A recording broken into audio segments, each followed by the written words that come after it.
Hello दोस्तों। स्वागत है आप सबका हमारे question and answer discussion session में, जहां आज हमारा चर्चा का विषय निम्न है। भारत में धर्मनिरपेक्षीकरण की विभिन्न समझों का परीक्षण कीजिए। तो आइए शुरू करते हैं और धर्मनिरपेक्षीकरण के विभिन्न समझों को देखते हैं।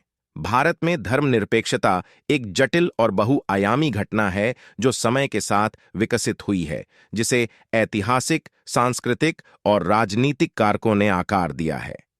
भारतीय समाज में धर्मनिरपेक्षता की विभिन्न समझ मौजूद है, जो विविध दृष्टिकोणों और व्याख्याओं को दर्शाती है।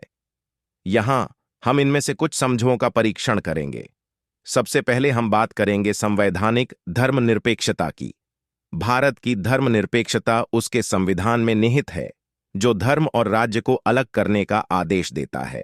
यह समझ उस कानूनी और संस्थागत ढांचे पर जोर देती है जो धर्म के आधार पर भेदभाव को रोकता है और सभी नागरिकों के लिए समान व्यवहार सुनिश्चित करता है, चाहे उनकी धार्मिक संबद्धता कुछ भी हो।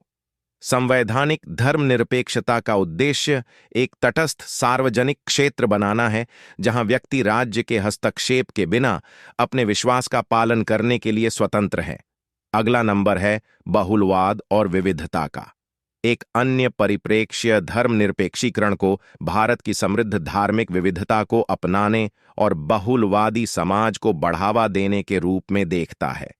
यह समझ कई आस्थाओं और संस्कृतियों के सह अस्तित्व पर जोर देती है, जिसमें धर्मनिरपेक्षता विभिन्न धार्मिक मान्यताओं और प्रथाओं को समायोजित करने और उनका सम्मान करने के साधन के रूप में कार्य करती है। इस दृष्टिकोण से धर्मनिरपेक्षीकरण का अर्थ सार्वजनिक जीवन से धर्म को मिटाना नहीं है, बल्कि विभिन्न धार्मिक समुदायों के बीच संवाद, सहिष्णुता और आपसी समझ के लिए जगह बनाना है। आगे है राजनीतिक धर्मनिरपेक्षता। कुछ विद्वानों का तर्क है कि भारत की धर्मनिरपेक्षता प्रक्रिया मुख्य रूप से राजनीतिक विचारों से प्रेरित रही है, खासकर चुनावी राजनीति के संदर्भ में। राजनीतिक धर्मनिरपेक्षता राजनीतिक दलों और नेताओं के लिए धार्मिक आधार पर मतदाताओं के व्यापक आधार से अपील करने की आवश्यकता पर केंद्रित है, जिससे चुनावी समर्थन बनाए रखने के लिए धर्मनिरपेक्ष बयानबाजी और नीतियों को अपनाया जा सके। इस समझ के आलोचकों का तर्क है कि राजनीतिक धर्मनिरपेक्षता अक्सर धर्म से संबंधित गहरे सामाजिक और सांस्कृतिक तनावों को संबोधित करने में विफल रहती है। पश्चिमीकरण के रूप में धर्मनिरपेक्षीकरण। यह एक ऐसा दृष्टिकोण है जो धर्मनिरपेक्षीकरण को पश्चिमी प्रभाव और आधुनिकीकरण प्रक्रियाओं से जोड़ता है। इस परिप्रेक्ष्य के अनुसार भारत में धर्मनिरपेक्षीकरण को शहरीकरण, औद्योगिकरण और वैश्वीकरण द्वारा संचालित पारंपरिक धार्मिक प्रथाओं और मान्यताओं से विचलन के रूप में देखा जाता है। आलोचकों का तर्क है कि यह समझ धर्मनिरपेक्षता के स्वदेशी रूपों को नजरअंदाज करती है और भारतीय समाज में धर्म के स्थायी महत्व को बताने में विफल रहती है। धर्मनिरपेक्षता बनाम सांप्रदायिकता।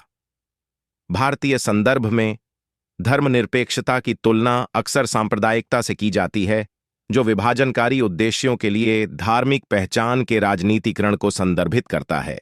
धर्मनिरपेक्षीकरण को सांप्रदायिकता की प्रतिकार शक्ति के रूप में देखा जाता है, जिसका उद्देश्य विभिन्न धार्मिक समूहों के बीच सद्भाव और एकता को बढ़ावा देना है। हालांकि हाल के वर्षों में सांप्रदायिक तनाव और धार्मिक ध्रुवीकरण में वृद्धि ने सांप्रदायिक संघर्षों को कम करने में धर्मनिरपेक्षता की प्रभावशीलता पर सवाल उठाए हैं। हालांकि इससे जुड़ी कुछ चुनौतियां और विरोधाभास भी हैं। धर्मनिरपेक्षता के प्रति संवैधानिक प्रतिबद्धता के बावजूद भारत को अपने धर्मनिरपेक्ष आदर्शों को साकार करने में कई चुनौतियों का सामना करना पड़ता है। धार्मिक भेदभाव, सांप्रदायिक हिंसा और राज्य प्रायोजित धार्मिक गतिविधियां जैसे मुद्दे धर्मनिरपेक्षीकरण प्रक्रिया में महत्वपूर्ण बाधाएं पैदा करते हैं। इसके अलावा जाति, वर्ग और लिंग के साथ धर्म का अंतर्संबंध भारत में धर्मनिरपेक्षता की समझ को और जटिल बना देता है। निष्कर्षतः भारत में धर्मनिरपेक्षीकरण में समझ और व्याख्याओं की एक श्रृंखला शामिल है, जो देश के विविध धार्मिक और सांस्कृतिक परिदृश्य को दर्शाती है। जबकि संवैधानिक धर्मनिरपेक्षता धर्मनिरपेक्ष शासन के लिए एक कानूनी ढांचा प्रदान करती है, धर्मनिरपेक्ष आदर्शों के व्यावहारिक कार्यान्वयन को विभिन्न चुनौतियों और विरोधाभासों का सामना करना पड़ता है। भारत में धर्मनिरपेक्षता की जटिलताओं को समझने के लिए एक सूक्ष्म विश्लेषण की आवश्यकता है, जो ऐतिहासिक विरासतों, राजनीतिक गतिशीलता और सामाजिक सांस्कृतिक कारकों को ध्यान में रखे। धन्यवाद। मिलते हैं हम अब अपने अगले वीडियो में, तब तक के लिए जय हिंद।